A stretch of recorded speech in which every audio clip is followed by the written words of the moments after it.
Selamat datang di dunia kegelapan. Apakah Anda siap untuk memasuki alam gaib, mengungkap misteri, dan merasakan kengerian yang menggigit?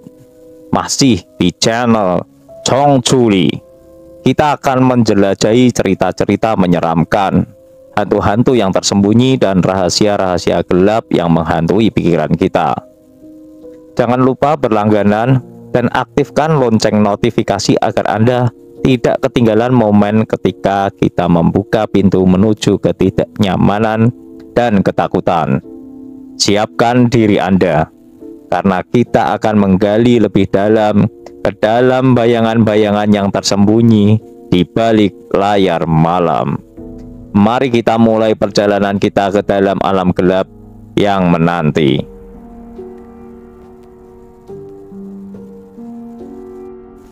Bapak pulang, sebuah treat horror dari akun Twitter @korean666.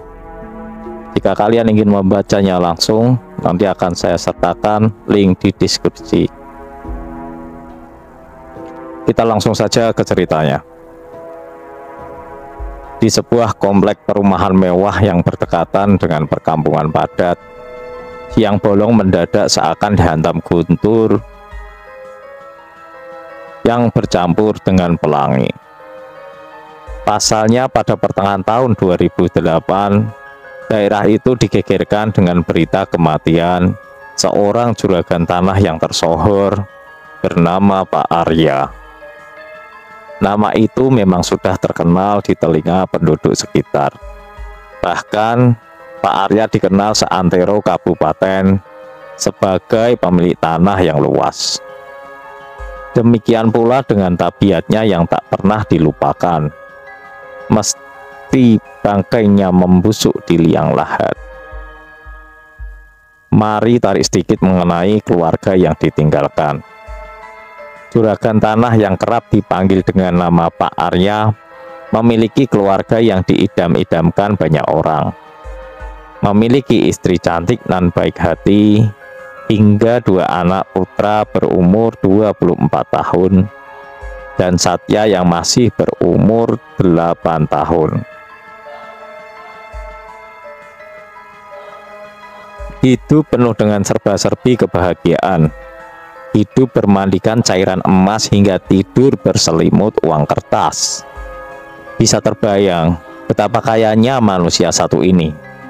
Namun dari segala kekayaan itulah sumpah serapah dan malapetaka itu muncul. Sebelum Pak Arya meninggal, tak hanya 12 pasang mulut yang mengguncingkan ketika dia melintas di depan mata yang memandang. Lihatlah itu manusia berkepala ular, sedang mencari tikus got di perkampungan. Memiliki harta yang berlebih menjadi senjata pamungkasnya untuk bisa menjadi lebih kaya dari sebelumnya. Baik dengan cara memutar kembali hartanya menjadi bisnis yang lancar dan lurus, atau mengembangbiakkan hartanya dengan menyedot darah tetangganya. Tapi masa lalu biarlah berlalu. Kini ia sudah terbaring kaku di dalam tanah. Penyebab kematiannya pun masih menjadi misteri untuk warga sekitar.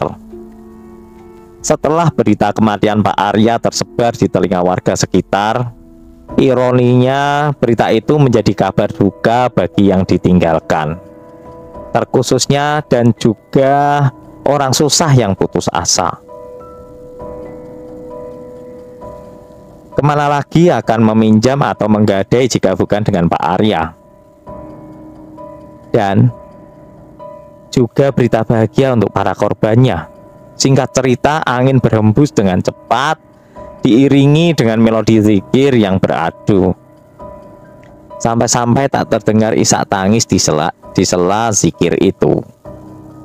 Jenazah Pak Arya ditandu ke tempat istirahat terakhirnya.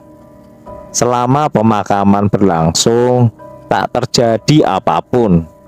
Semua berjalan dengan normal, layaknya penguburan jenazah pada umumnya. Tak ada tanda-tanda manusia itu terkena azab, seperti yang disumpah tetangga. Semua pelayat pun pulang satu persatu meninggalkan pemakaman. Ibu-ibu yang ikut pada prosesi pemakaman pun menyusul ke rumah Pak Arya untuk sekadar menghibur istrinya yang baru saja ditinggal suami tercinta. Berbeda dengan Pak Arya, istrinya justru manusia dengan pribadi berbanding terbalik dengan Pak Arya. Beliau baik, sopan, ramah, dermawan, bahkan sekali waktu dia ikut dalam pengajian apabila tidak ada suaminya. Sonya, nama istri Pak Arya. Satu persatu orang-orang pun datang menyampaikan duka citanya, sekaligus ikut membacakan tahlil secara berjamaah. Bacaan basmalah terdengar tanda mulainya acara tahlilan tersebut. Orang-orang di sana semuanya membaca secara khusyuk surat Yasin. Hingga sadaqallah mulai diucap tanda selesainya tahlilan. Sekaligus tanda dimulainya teror yang menimpa salah satu dari anaknya, yaitu Putra. Putra yang saat itu memang sudah kelelahan lantaran siang harus mengurus jenazah. Suasana berduka juga tidak kalah hebat menyedot energinya. Jadilah ia memutuskan untuk beristirahat di dalam kamarnya sendiri. Di tengah malam buta, Putra terbangun karena mendengar suara memanggil-manggil namanya. Suara yang kerap kali ia dengar ketika di rumah. Siapa lagi kalau bukan suara bapaknya sendiri? Bagaimana bisa orang mati memanggil? Begitulah pikir Putra. Andaikan ada manusia yang bergurau, sepertinya malam itu bukanlah waktu yang tepat untuk bercanda. Merasa terganggu dengan suara itu, Putra pun bangun dari tempat tidurnya dan memastikan kembali siapa yang berani menirukan suara bapaknya yang baru saja ia kubur. Bahkan tanahnya pun belum sempat untuk mengering. Namun saat ia berjalan keluar rumah, saat ia berjalan keluar kamar, ia tidak menemukan siapapun dan tidak ada suara apa-apa. Jendela kamar juga ia buka dan melongok keluar, tetap saja hasilnya sama. Ah, mungkin ini cuma halusinasi saja. Begitu pikirnya. Putra kembali ke tempat tidurnya dan mencoba kembali untuk memejamkan mata, mengistirahatkan setiap sendinya yang mulai menjombo sebelum waktunya. Namun betapa terkejutnya ia saat baru saja ingin masuk ke dalam dunia mimpi, ada sesuatu yang mendorong ranjangnya ke atas. Seperti ada orang yang sedang terhimpit di kolong ranjang dan ingin keluar dari sana dengan cara mendorong-dorong dengan sangat keras. Terkejut melihat ranjang bergoyang tidak karuan, Putra pun segera melompat dari ranjang itu. Pikirnya takut apabila di bawah itu ada binatang besar yang bisa saja tiba-tiba masuk seperti biawak atau bahkan buaya. Perlahan-lahan ia menundukkan kepala bersiap untuk hal terburuk seperti kaget atau serangan jantung. Hingga pada satu titik matanya bertemu dengan hal yang tidak ia sangka. Sesosok pocong sedang menyeringai kepadanya dengan badan yang masih terbalut kain kafan lengkap dan kaki yang terus menendang-nendang ranjang itu. Maka tanpa aba-aba dari siapapun, Putra berteriak sekuat mungkin keluar dari kamarnya seraya menyebut kata pocong, pocong, pocong. Tentu saja dengan suara gaduh dan teriakan Putra, anggota keluarga yang lain dan saudara-saudaranya yang menginap pun ikut terbangun karena suara teriakan dari putra. "Kenapa? Ada apa?" tanya orang-orang yang terbangun dan keluar dari kamar, kecuali si kecil Satya yang masih belum gesit memahami apa-apa. "Pocong," jelas putra. "Pocong apa? Jangan aneh-aneh," tanya om dan tantenya. "Iya, di kolong tempat tidur itu ada pocong. Pocong itu mirip bapak," jelas putra tanpa terbata-bata.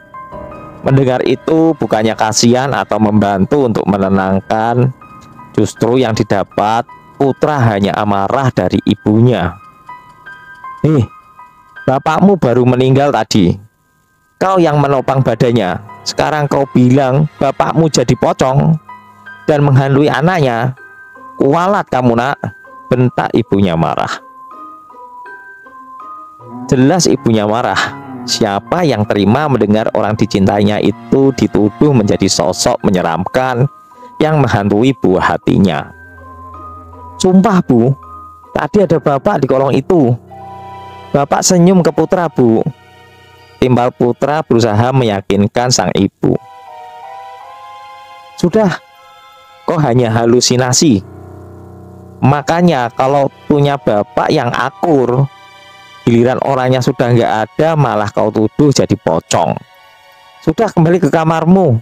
Ibunya tetap pada pendiriannya, tidak percaya dengan ucapan putra.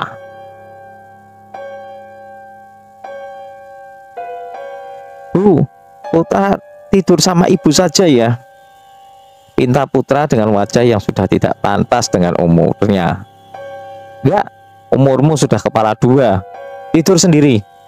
Baca doa sebelum tidur." Putra pun ditinggal sendiri, dan yang lain pun masuk ke kamar masing-masing. Seraya memikirkan hal yang baru saja terjadi, mungkinkah benar apa yang dikatakan ibunya? Ia hanya halusinasi. Atau itu adalah suatu wujud kesalahan putra sendiri semasa bapaknya hidup. Lantaran tidak terlalu akrab, ia pun kembali ke kamarnya dan mencoba buat meyakinkan diri bahwa apa yang ia lihat tadi hanyalah halusinasi saja. Namun tak lama dari merebahkan badannya di atas kasur, dengan rasa takut yang masih menggelayut, ada hal mendesak yang harus dilakukan. Buang air kecil. Tapi rasa takut itu melebihi rasa mendesaknya air seni yang ingin keluar. Maka ia pun memutuskan untuk tetap mengeluarkannya di kamar itu. Dengan melihat ada botol minuman keras yang masih ia pajang, jadilah botol haram itu menjadi tempat membuang kotoran. Setelah merasa cukup aman dan tidak ada hal yang mengganjal, ia pun kembali bisa tidur hingga matahari pagi menyongsong bumi. Namun selama tidurnya, putra justru memimpikan sosok bapaknya yang sedang berdiri mematung di atas tanah penuh dan dikelilingi kobaran api. Yang bisa diasumsikan api itu sangat panas. Hal yang membuat putra menjadi ingat dengan mimpinya adalah keanehan dalam mimpi itu. Bapaknya yang semula berpakaian putih biasa justru berubah menjadi sosok pocong yang mengerikan, lengkap dengan wajah gosong dan mata melotot yang hampir keluar dari tempatnya. Perubahan itu selaras dengan kobaran api yang semakin membesar. Putra melihat dengan jelas ada sesuatu yang bergerak dari mulut bapaknya itu. Ada seperti yang terucap, tapi putra tidak tahu apa yang diucapkan oleh bapaknya. Saat sedang mengamati gerak bibir bapaknya itu, tiba-tiba saja suara teriakan keraslah yang keluar dari mulut bapaknya. Dan badannya yang seakan ditarik untuk ikut masuk ke dalam kobaran api itu. Putra yang terkejut dalam mimpi itu pun menghantarkan dirinya untuk terjaga di kehidupan yang nyata. Ia terbangun dari tidurnya lengkap dengan keringat yang sebesar biji jagung. Setelah kejadian aneh dan menakutkan itu, Putra memutuskan untuk tidak masuk kerja terlebih dahulu. Selain memang masih dalam keadaan berduka, kantor tempatnya kerja pun memberikan izin kepada Putra selama 3 hari jika diperlukan. Pada hari itu, Putra menghabiskan waktunya untuk membantu para saudaranya bersih-bersih atau hanya sekedar tiduran di ruang tamu, seraya memikirkan kejadian tadi malam. Hingga muncul pertanyaan, bagaimana jika nanti malam Bapak datang lagi? Boleh jadi pertanyaan tersebut justru menjadi pemicu hal yang menakutkan akan menjadi kenyataan. Malam pun tiba. Seperti acara tahlilan pada umumnya, para warga membaca surat Yasin secara khusyuk hingga selesai. Singkat cerita, satu persatu warga pun pamit ke rumah masing-masing. Tidak semua ada yang masih menetap untuk sekedar menemani Putra. Kebanyakan dari mereka adalah teman Putra. Teman-temannya mencoba untuk menghibur Putra, baik dengan candaan atau sekedar pengalihan pikiran saja. Agar Putra tidak terlalu sedih ditinggal sosok bapaknya, hingga waktu sudah menunjukkan pukul 11 malam, teman-temannya pun pamit untuk kembali ke rumahnya masing-masing. Begitu pula Putra yang juga ingin kembali ke kamarnya. Siapa tahu malam ini tidurnya akan lebih nyenyak dari malam sebelumnya. Namun saat memasuki kamarnya dan tanpa sengaja melihat ke kolong tempat tidur, pikiran justru kembali pada ketakutan akan bapaknya. Mau bagaimana lagi? Apapun yang terjadi malam itu, Putra tetap harus melaluinya sambil merapal doa yang ia ketahui dari dalam hatinya. 1 jam berlalu, mata Putra sudah mulai berat betul untuk tetap terjaga. Perlahan-lahan matanya benar-benar terpejam. Suasana kamar itu menjadi sejuk, tenang, dan sepi. Tak ada suara apapun, tentu saja menjadi sangat nikmat untuk segera tertidur pulas. Namun, justru ketenangan dan kesunyian itu perlahan berubah menjadi mencekam. Mulai dari suara angin yang tertiup dari sela-sela jendela, suara binatang malam yang tak mau kalah antara satu sama lain, hingga suara-suara binatang malam berubah menjadi suara kengerian. Putra, Putra.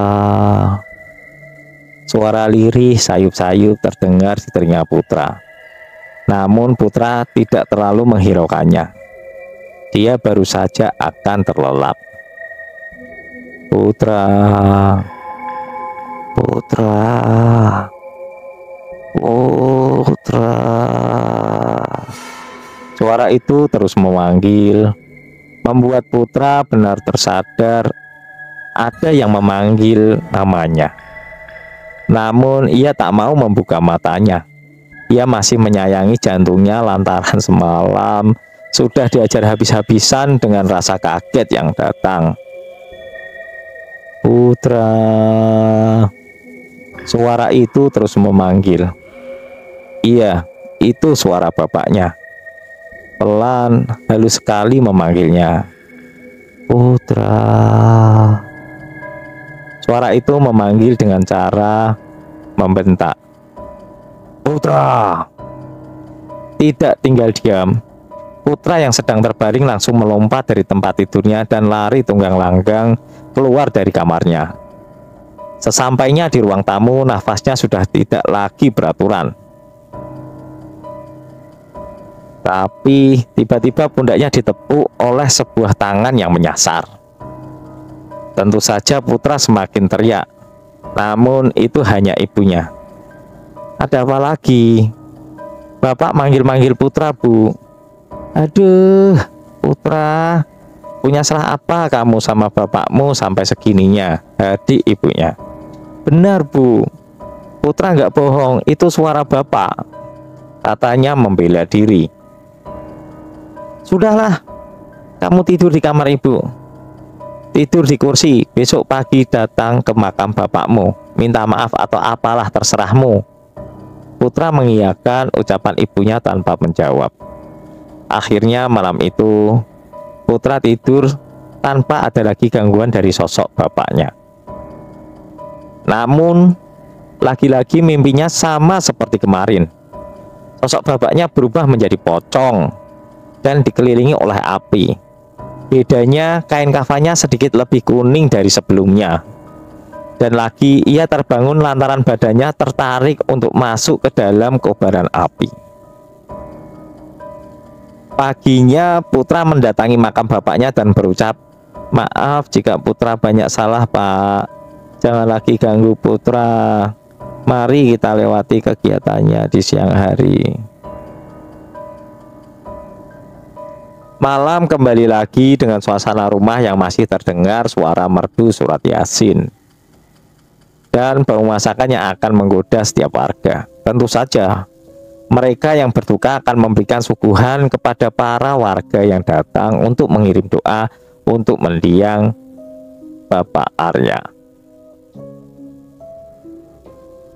Setelah warga pulang dari rumah itu, Putra memutuskan untuk mencoba kembali tidur di dalam kamarnya sendiri dan berusaha lagi untuk tidak takut dan mencoba menghadapi rasa takutnya meski ujungnya nanti akan menyerah. Tidak ada yang tahu. Suasana kamar malam itu berbeda dengan malam-malam sebelumnya. Hangat, ramai dengan suara binatang malam dan perlahan tertutup dengan suara rintikan hujan. 2 jam berlalu, Putra tidak mendengar suara yang aneh. Baik itu bisikan dari sosok bapaknya atau suara lainnya. Semua berlalu begitu normal. Putra pun tertidur. Kali itu ia benar-benar tertidur dan mimpi yang sama. Ia melihat bapaknya dengan keadaan yang sama. Namun kain kafan yang Pak Arya gunakan lebih menguning seperti kain kotor pada umumnya. Wajahnya lebih borok dari sebelumnya. Satu matanya sudah menjuntai keluar dari kelopaknya. Dan kala itu terdengar suara Pak Arya memanggil anaknya dengan nada lirih, lembut, dan "Putra, Putra." Putra terbangun. Tapi hal yang tak pernah terpikirkan oleh Putra sebelumnya terjadi malam itu. Saat Putra membuka mata, sosok pocong dengan satu mata menggantung sebelah, wajah borok lengkap dengan belatungnya, berada tepat di depan Putra yang sedang terbaring. Melihat apa yang harus Putra lakukan selain mematung dan menyaksikan betapa mengerikannya sosok pocong itu. Satu persatu belatung yang merayap di permukaan wajah pocong itu berjatuhan tepat pula di wajah Putra selaras dengan derasnya air hujan di luar rumah. Suhu kamar yang mendadak menjadi sangat panas membuat Putra menjadi lebih hilang akal. Ia tak bisa bergerak, berbuat sesuatu, apalagi seperti menonton film horor di bioskop. Ia hanya menikmati ketakutan itu. Pocong itu tak bersuara sebelumnya, hingga terdengar lirih dan sayup-sayup. Pocong itu berkata, "Harusnya kamu yang meneruskannya, bukan mereka."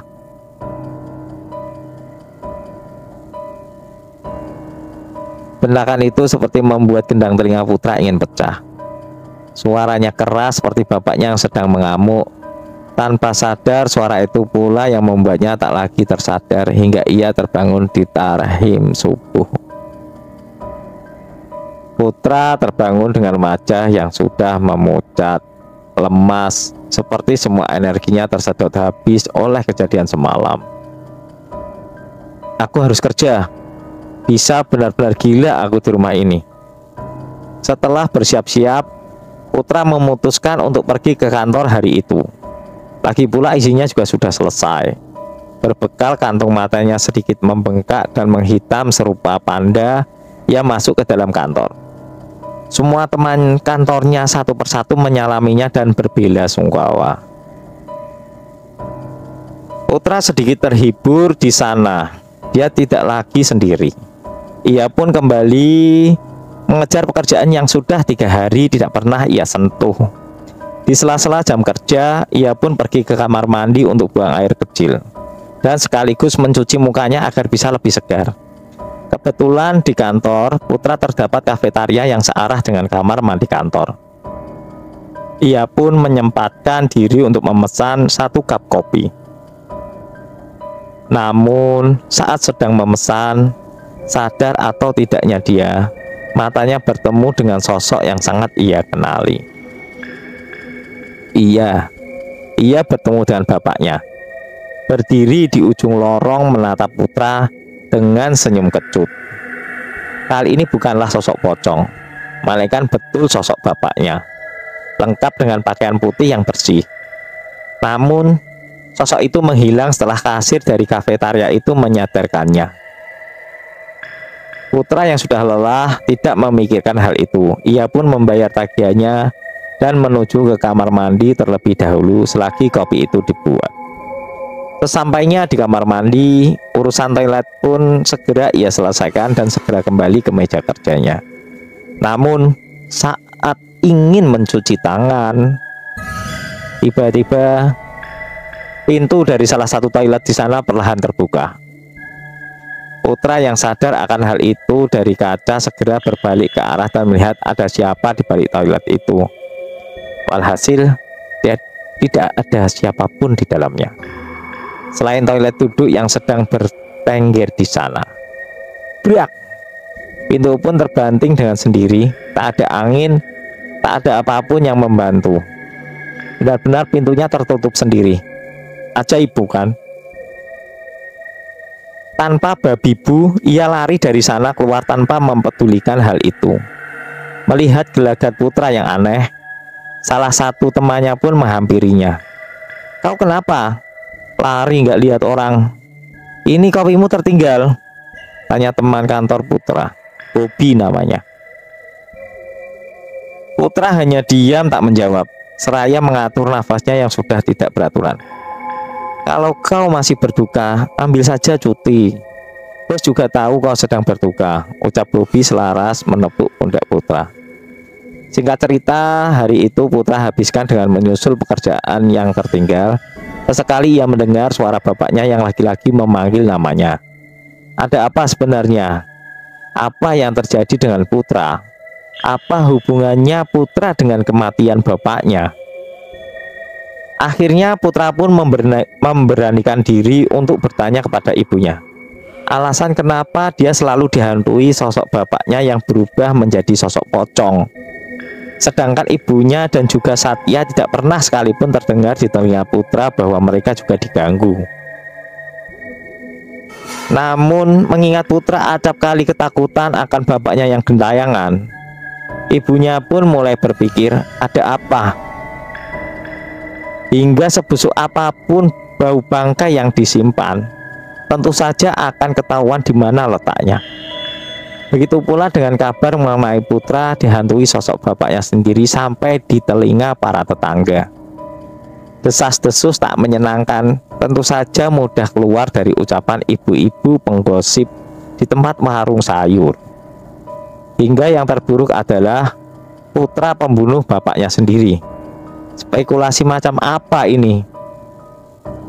Tentu saja isu serupa itu cepat pula tertangkap oleh tetangga Sonya, istri Pak Arya.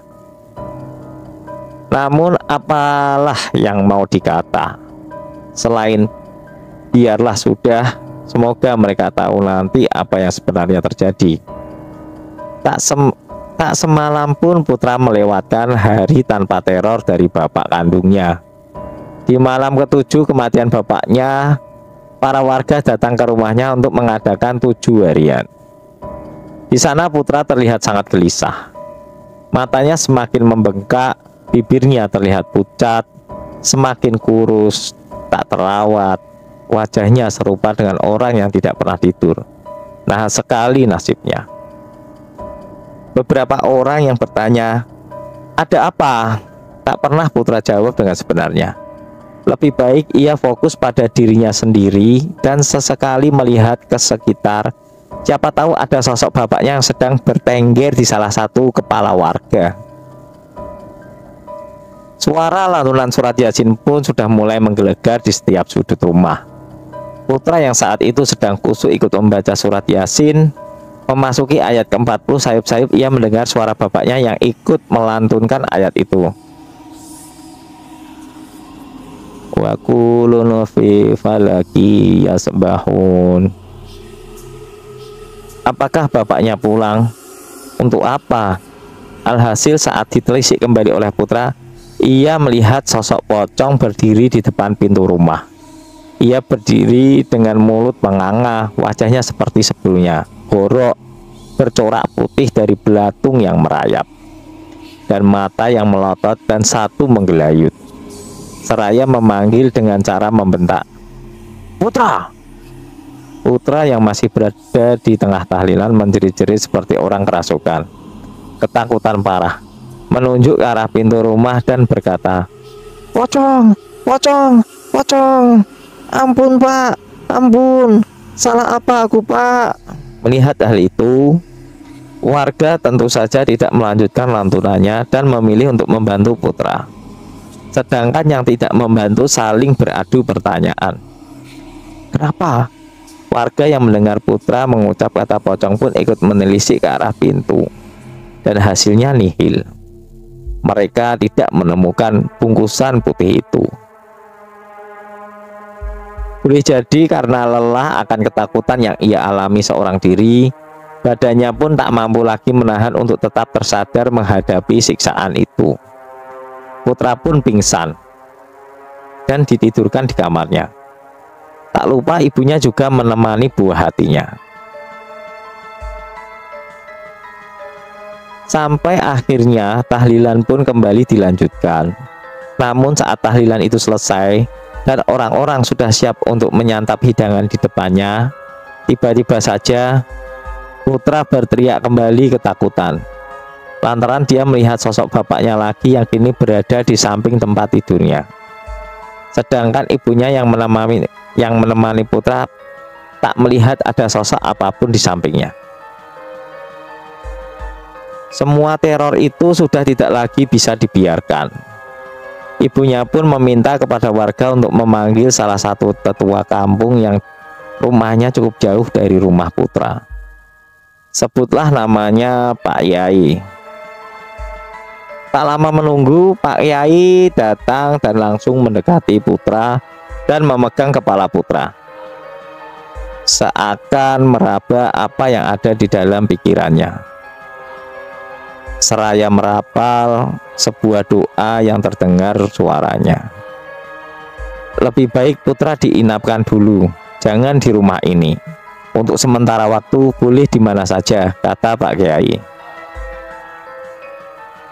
Akhirnya putra diinapkan di rumah temannya yang tidak jauh dari rumahnya sendiri. Namun keputusan tersebut justru tidak merubah apapun. Bahkan semakin menampakkan bahwa sosok pocong bapaknya ini marah melihat putra yang terlihat kabur darinya. Temannya yang baru saja keluar dari kamar mandi melihat putra yang mematung pun menjadi ikut ketakutan. Ia pun segera memanggil kembali ibunya dan juga Pak Kiai yang memang kebetulan masih berada di rumah temannya itu. Melihat hal itu, kali ini ibunya benar-benar yakin ada hal yang belum selesai. Sungguh menakutkan bagi sesiapapun yang mengalaminya. Siapa sangka teror itu berlangsung selama belasan hari. Setelah sekian lama teror-teror itu berlangsung, terkuaklah sebuah fakta menarik dari balik kejadian yang menimpa putra. Pada malam harinya, putra yang sudah tertidur pun kembali bermimpi sosok yang sama dengan keadaan yang sama, dan ada yang lebih rinci dari sebelumnya. Pasalnya sosok yang menyerupai bapaknya menginginkan anaknya putra untuk melanjutkan usahanya sebagai penguasa tanah. Tentu saja ucapan itu keluar dengan konotasi marah yang amat sangat. Sesaat setelah putra terbangun, ia kembali teringat dengan apa yang sudah dilalui oleh bapaknya sebagai penjagal tanah. Pagi hari pun tiba. Suara kicauan burung saling saut menyaut menyambut orang-orang yang membuka pintu rumahnya. Begitu pula dengan putra yang sudah terjaga dari subuh, ia pun memutuskan untuk berbincang dengan ibunya. Tentu saja mengenai sosok bapaknya, seraya mengingat semua kejadian dan kelakuan bapaknya hingga berakhir pada pertanyaan, kenapa harus putra yang melanjutkan pekerjaan kotor bapak? Memaksa orang menjual tanahnya atau memaksa orang untuk memberikan tanahnya? Gini ya Put, orang sudah mati nggak mungkin kembali lagi. Itu jin yang menyerupai bapakmu, jawab ibunya. Paham betul putra bu, cuma masalahnya kenapa jin biadab itu menginginkan putra untuk terus melanjutkan kegiatan kotor bapak? Putra punya dunia sendiri bu. Bapakmu itu mati ya karena ulahnya sendiri, lanjut ibunya bercerita. Pembicaraan itu akhirnya masuk pada kilas balik semasa Pak Arya hidup. Seperti yang sudah diketahui bahwa Pak Arya terkenal di beberapa kalangan orang sebagai penjagal tanah atau membeli tanah secara paksa lalu kemudian dijual kembali dengan harga yang jauh di atas rata-rata. Tergantung siapa pembelinya. Tak jarang para pemilik perusahaan atau pemilik pabrik yang ingin membuka lahan baru terhambat oleh pemilik tanah yang sulit untuk menjual tanahnya dengan alasan tanah warisan atau segala macamnya. Lalu di sanalah sosok Arya ini akan muncul secara diam-diam untuk mencari keuntungan. Ia akan membeli tanah itu secara paksa. Bagaimana caranya? Apapun, mulai dari dibujuk, mengancam, hingga terakhir berakhir dengan nyawa yang melayang. Ternyata ibunya baru mengungkapkan bahwa sosok Pak Arya yang putra lihat memanglah sosok jin yang kemungkinan besar dipelihara oleh bapaknya, karena pernah sekali waktu Sonya melihat Pak Arya sedang melakukan semacam meditasi atau ritual di kamar yang berada di belakang, yang pada intinya itu hanya ruangan berisi barang tak terpakai. Dan beberapa hari kemudian pemilik tanah yang diincar Pak Arya meninggal dengan cara yang cukup aneh. Terdapat bekas luka cakaran besar di punggung jenazah. Ironinya, sebelum kematiannya si pemilik tanah sudah menjual semua tanah yang diminta Pak Arya. Tak jarang pula Pak Arya hanya sekedar mengancam. Contohnya, apabila tidak menjual dengan harga yang ia inginkan, seluruh anak-anaknya akan ia habisi. Kenapa tak lapor polisi saja? Pertanyaan yang bagus. Namun, bagaimana ceritanya mereka yang terancam bisa melapor apabila bukti tidak pernah ada? Pada zaman itu orang di sana belum terlalu melek dengan teknologi. Mana sempat untuk mereka dengan tap kompo hingga pada pengakuan yang begitu mengejutkan keluar dari mulut Sonya. Ia berkata bahwa kematian Pak Arya salah satu tanda kualat, tulah, atau karma. Pasalnya Pak Arya ternyata sudah mendapat santet 7 hari sebelum dirinya meninggal. Namun Pak Arya tidak pernah bercerita dengan Sonya, istrinya. Sonya mengetahui hal tersebut karena pernah mendapati Pak Arya sekali waktu memuntahkan rambut yang panjang lengkap dengan bangkai ulat atau semacam kelabang. Lantaran takut suami, Sonya lebih memilih untuk diam. Bukan tidak peduli, Sonya juga ketakutan. Takut sesuatu yang buruk terjadi dengan suaminya. Takut suaminya mati secara tiba-tiba. Takut dengan segala hal. Ia pernah bertanya, tapi jawaban suaminya hanyalah, "Kau salah lihat. Nggak ada yang bisa nyantet aku. Jikapun ada, akan kubalas dia. Maka diam lebih baik untuk seorang istri seperti Sonya daripada tangan melayang ke wajah cantiknya. Alangkah baiknya diam menjadi pilihan yang tepat. Siapa yang sebenarnya mengirim santet kepada Pak Arya? Jawabannya adalah temannya sendiri yang bernama Joko. Bagaimana sosok Sonya bisa mengetahui semua itu? Lalu kenapa ibu baru bilang tentang hal ini? Tanya Putra setelah mendengar cerita ibunya. Buat apa ibu menceritakan ini semua? Mana ibu tahu kau akan diteror jin yang mirip bapakmu toh? Nggak cuma 1-2 nyawa yang sudah bapakmu bunuh, puluhan.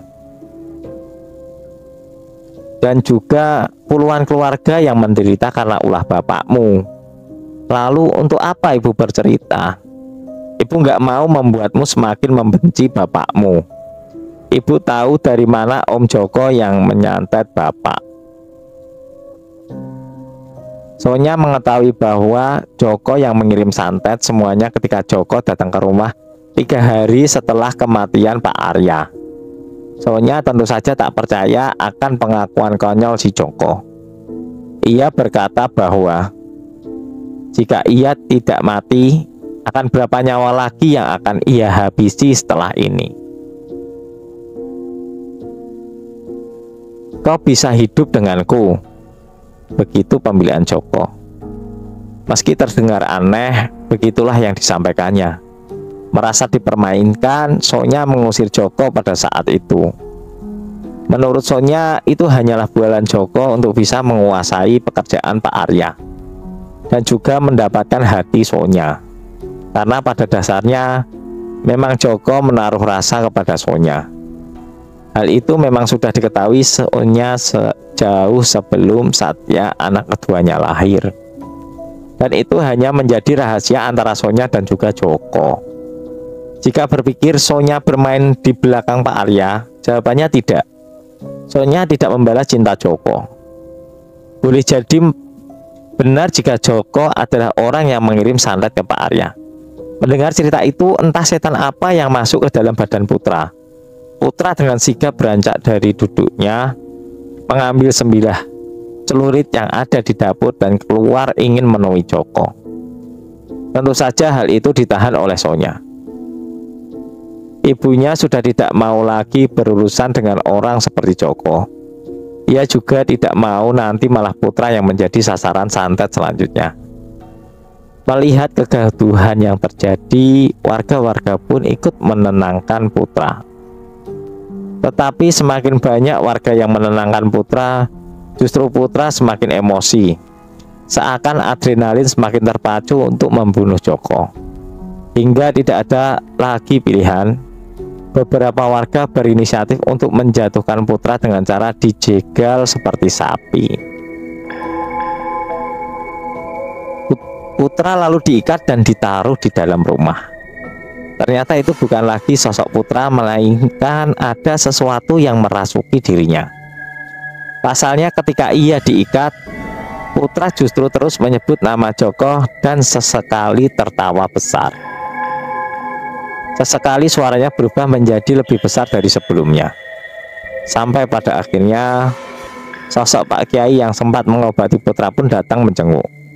Dilakukanlah sebuah ritual pengusiran semacam itu oleh Pak Kiai, hingga membuat Putra tersadar.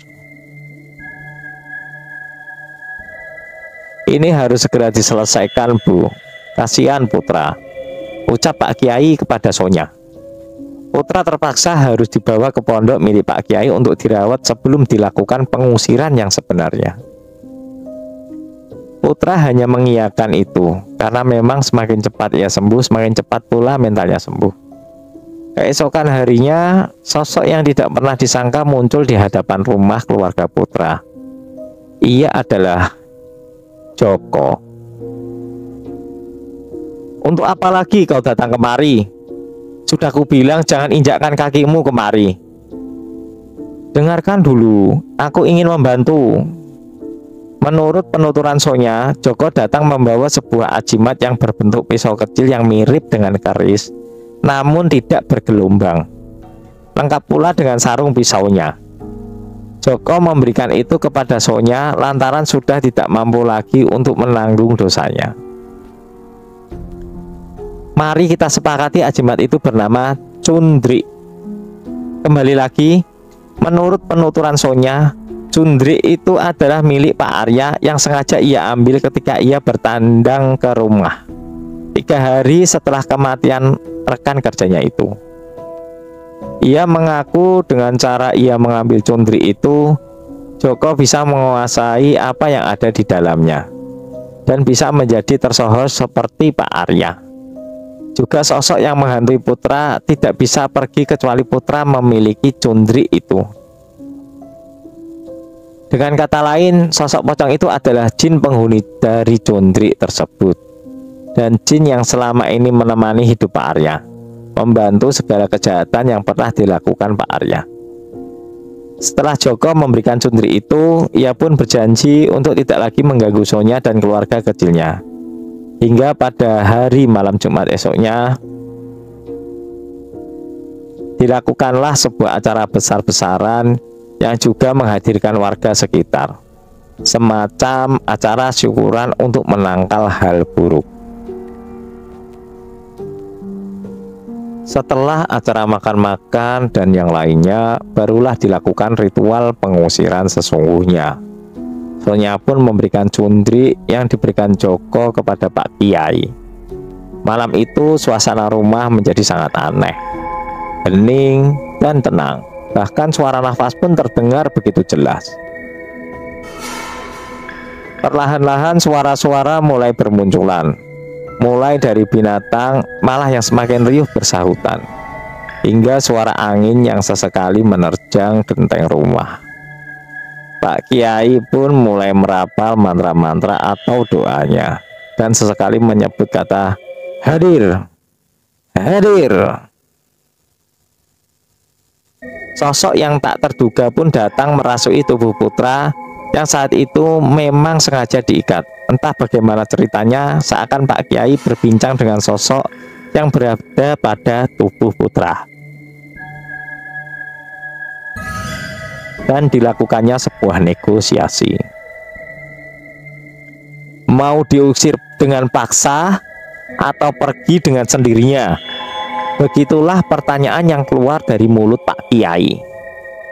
Konon bagi sosok jin, kedua pilihan itu tidak ada yang menguntungkan.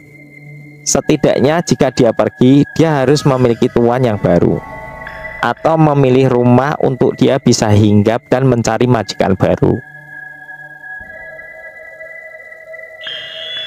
Dan sosok jin jahat tersebut ingin dipelihara kembali oleh keturunan Pak Arya, yaitu putra. Perjanjian darah yang dilakukan oleh Pak Arya memang sulit untuk dibatalkan. Namun itu sudah beda perkara, karena pada dasarnya yang berjanji bukan keluarganya, melainkan Pak Arya sendiri. Hingga Pak Kiai memberikan solusi kepada sosok tersebut, bahwa ia akan membawa rumah Cundrik jin tersebut ke sebuah pegunungan yang cukup tersohor dengan alam gaibnya. Entah apa yang membuat jin jahat itu menjadi luluh kepada Pak Kiai. Mungkinkah karena ilmunya yang sakti, atau justru hal lain, itu masih menjadi misteri hingga detik ini. Sosok jin itu setuju atas tawaran yang diberikan Pak Kiai. Sampai pada akhirnya ritual pun selesai dengan tersadarnya putra. Pak Kiai dan para santrinya pun pulang ke pondoknya. Pada malam itu pula menjadi mimpi buruk terakhir untuk putra. Malam itu setelah bisa tertidur, putra bermimpi bapaknya kini tidak lagi menjadi sosok pocong yang menyeramkan, melainkan menjadi manusia seperti saat bapaknya hidup. Namun saat itu putra melihat bapaknya memang benar-benar sedang dirantai pada 2 tiang pengait, lengkap dengan algojo yang disebut sebagai malaikat merajam tubuh bapaknya. Tak sampai di sana, putra melihat bapaknya dibakar. ditusuk menggunakan pedang, semacam siksaan yang pernah kita lihat pada komik Siksa Neraka dulu. Tak jauh berbeda. Namun gambaran aslinya lebih mengerikan daripada itu. Sampai-sampai Putra tidak bisa menjelaskan dengan rinci seperti apa di alam mimpinya. Yang pasti tempat itu terbuat dari api dan batu yang panas. Begitu penuturan terakhir Putra. Setelah mimpi tersebut dan malam-malam selanjutnya tidak pernah ada lagi gangguan yang datang. Sesekali hanya mimpi tentang bapaknya, namun Putra sudah tidak terlalu memikirkannya. Katanya, "Semakin kupikir bisa semakin rusak mentalku. Jadi nggak perlu kujadikan beban selagi jin sialan itu masih berada di gunung seperti Pak Kiai bilang. Aku masih merasa aman." Pada akhirnya Putra dan keluarganya memutuskan untuk pindah ke kampung halaman Sonya dan menjual seluruh aset yang pernah didapatkan Pak Arya. Meski sebagian tanah sudah menjadi tanah wingit, tetap saja ada yang tertarik untuk membelinya. 75% dari penjualan itu diwakafkan karena Sonya tahu itu bukan haknya. Begitu juga tanah yang tidak terjual diwakafkan ke desa setempat. Kemudian sisanya digunakan untuk membangun rumah kecil di sebuah kota yang tentu saja jauh dari tempat Putra berasal. Tamat. Terima kasih telah bergabung dengan petualangan menegangkan di saluran YouTube kami. Namun ini hanyalah awal dari banyak petualangan yang menunggu di depan. Kami sangat bersemangat untuk menghadirkan lebih banyak cerita seru, penemuan misterius, dan momen-momen tak terlupakan yang akan membuat bulu kuduk kamu merinding. Jangan lupa untuk memberitahu kami pendapat kamu tentang video ini di kolom komentar, dan jika kamu memiliki saran atau cerita menarik, bisa menghubungi kami melalui email. Dan jangan lupa untuk subscribe dan nyalakan lonceng notifikasi, agar kamu tidak ketinggalan setiap video seru dan menegangkan berikutnya. Bersiaplah untuk terus terlibat dalam petualangan horor yang tidak terlupakan di saluran ini. Sampai jumpa di video berikutnya. Tetap waspada karena dunia misteri selalu penuh dengan kejutan yang menanti. Selamat malam dan hati-hati. Jangan pernah berjalan sendirian di malam hari. Siapa tahu ada yang mengikutimu dari belakang.